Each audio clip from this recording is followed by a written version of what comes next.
ከሩጫ የቆምኩበት ምክንያት ስቲል በዚህ ይሄ አሁን ከባንክ ቤት ውክልና ከተነሳ በኋላ ብር አውጥቶብኛል። ውክልና ከተነሳ በኋላ አሁንም ቤት የተሸጠ ቤት አለ። ይሄን ደርሽበት በወንጀል ከሰስኩት። እሺ እንዴት በወንጀል ይከሰሳለሁ በማለት ግድያ ሙከራ ተደረገብኝ። ከዛ በኋላ ወደ ፖሊስ ወሰድኩት ጉዳዩን አሁንም ማለት ነው። ከዛ በኋላ ስቲል ያንን ወንጀል ኦሬዲ ቤቱ ውሉ ፈርሶ ቁልፉ እጄ ላይ መጥቷል። አሁን እሱ ያለ ውክልና ይሸጠው ገዥዋ ብቻ የቤት በስንት ቢሸጥ ጥሩ ነው?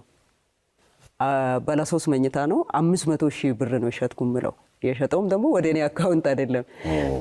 የት ነው ቤቱ አካባቢ ብትለኝ ሲኤምሲ ጀርባ የቀድሞ ሲኤምሲ ጀርባ ከገስት ሞል ማለት ነው። ይሄ 500,000 ብር 500,000 ብር የሸጥከው ብሩ ሴት አረከው የኔ አካውንት ላይ አልገባም። ገዥዋም ደግሞ በ500,000 ነው ገዛ ነው የምትለው። ስለዚህ አሁን ስቲል አሁን እኔ ብዙ ማለት ማፊያዎች ድርጅት አደራጅቶብኝ ስቲል ግድያ ሙከራ እየተደረገብኝ ነው ያለው።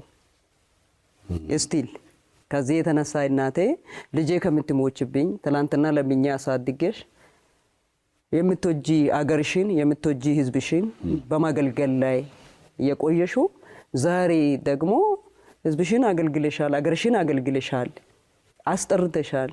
ዛሬ ደግሞ ለምኛ ያሳደኩ ልጄ እኔንም አስጠርተሽኛል፣ ከምትሞችብኝ በጡት ይዤሻለሁ፣ በቃ ሩጫሽን አቁሚ ስትለኝ ወደ ቤት ገብቼ ቁጭ ብዬ ነው አልኩት።